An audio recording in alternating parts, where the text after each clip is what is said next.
අයිබෝවන්. ඉතින් මට හිතුණා අද ගෙදර ඉන්න ගාම මාළු පාන් ගෙඩියක් කන්න ඕනේ කියලා. එතකොට මම නෝනාට කිව්වා මාළු පාන් ගෙඩියක් හදාගමු කියලා. එයා ඩග්ගාලි ඉවරලා ගෙදර තිබ්ච පාන් පිටි ටිකක් අරගත්තා. අරගෙන ඒකට අවශ්‍ය කරන කලමනා ටික දාලා ඔක්කොම කලවම් කරගත්තා. ඉතින් මට ඒලා නම් වීඩියෝ එකක් ගන්න බැරුව ගියා. මට ඊට පස්සේ හිතුණා නෝනා මේ මාළු පාන් එක හදන වෙලාවේ වීඩියෝ එකක් කරමු කියලා. ඉතින් ඉස්සල්ලාම පාන් පිටි ඒ වගේම ජලයේ ප්‍රමාණයක් එහෙම දාලා ඔක්කොම කරලා මේක අනාගත්තා. මම ඒකට අවශ්‍ය කරන අමුද්‍රව්‍ය ටික යටින් දාන්නම්. අනාගෙන ඉවරලා අපි හොඳට මේක පිපෙන්න හොඳ ඔය ෆොයිල් රැප් එකකින් මේක වහලා පෑ දෙකක් විතර තිබ්බා.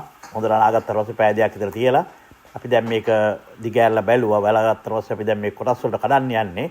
ඉතින් ග්‍රෑම් 100 වගේ කොටස් වලට කඩා ගන්න පුළුවන්. ඇත්තටම ඔක්කොම බර මම හිතන්නේ ග්‍රෑම් 700ක් විතර වෙන්න ඇති. ඉතින් ග්‍රෑම් 80 වගේ කොටස් වලට අපි කඩාගෙන මේ විදිහට කොටස් කරගෙන මගේ තරාදියත් ඔතන තියෙනවා. අපි ඉස්සෙල්ලා මේ කරේ එහෙම කොටස් වලට මම හිතන්නේ ගෑඩි 13ක් විතර හැදුනා. මේ විදිහට අපි කොටස් වලට කරගන්නවා.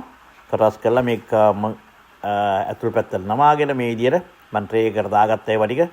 දාලි ඉවරලා නැවතත් අපි අපෝ එක තිබ්බා. තව විනාඩි 45ක් විතර ඒ තියලි ඉවරලා අපෝ අපි ගත්ත මේක එළියට අරගෙන ඉවරලා දැන් මේ ෆිලින් එක දාන්න යන්නේ. ඒ අවස්ථාවේ නම් ඒක මට බනවන බාර දුන්න ඔයා කරන්න ඒක කියලා ඉවරලා මම ඉතින් හරි ආසයි මේ මාළු පාන් ගෙඩිය නමන වැඩේ කරන්න. මේ විදිහට ලස්සනම මාළු පාන් ගෙඩිය නමාගෙන මේ බලන්න මේ විදිහට උගලන්ගේ අත් දෙක පාවිච්චි කරලා හරියට V එකට අත් දෙක හදාගෙන මේ විදිහට මාළු පාන් ගෙඩිය නමා ගන්න පුළුවන්. නමාගෙන ඉවරලා පොඩ්ඩක් උඩින් ඉස්සෙන විදිහට හදාගන්න මාළු පාන් ගෙඩිය. ඒ හදාගත්තාම මම ලස්සන මේ බන් මාළු පාන් ගෙඩිය හොඳ සකස් වෙලා තියෙනවා.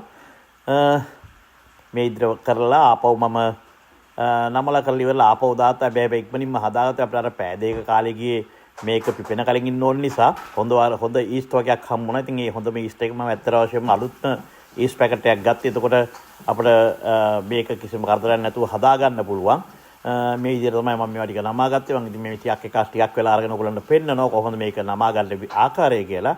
මේ විදිහට නමාගෙන ඊට පස්සේ මේ ටික ඔක්කොම අපි හදාගෙන ආපහු අපි මේකත් තව තියෙනවා විනාඩි 45ක් විතර. විනාඩි 45ක් විතර තිබ්බාම මේක නැවතත් හොඳට පිපිලා එනවා. මේ විදිහට පිපිලා ආවට පස්සේ මම අවන් එකත් ඔන් කරලා ප්‍රී හීට් කරගත්ත අවන් එක. ප්‍රී හීට් කරගෙන ඉවරලා දැන් තව චුට්ටකින් මේවා ටික අපි ඇතුල් කරන්න හදන්නේ අවන් එකට. අවන් එකට ඇතුල් කරලා ඉවරලා බලමු අපි කොහොමද මාළු පාන් ගෙඩිය හැදෙන්නේ කියලා. ඉතින් ඒත් එක්කම හොඳ මේකට අවශ්‍ය කරන පේස්ට් එක හදාගත්තා වේලපයින්ම. ඉතින් ඒක හදාගන්න විදිහත් මම මේක දාන්නම් කොයි විදිහද මම පේස්ට් එක හදාගත්තේ කියලා.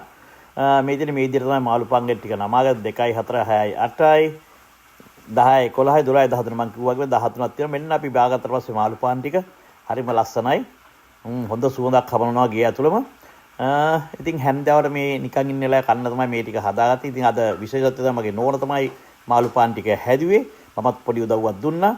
මෙන්න මේ ආකාරයෙන් මෙන්න බලන්න ඒගොල්ලෝ ආසාවෙන් මාළු පාන් ගෙඩිය රස විඳින්න යන්නේ. එහෙනම් ඔයගොල්ලෝ අපේ තාත්තත් එක්ක එකතු වෙන්න.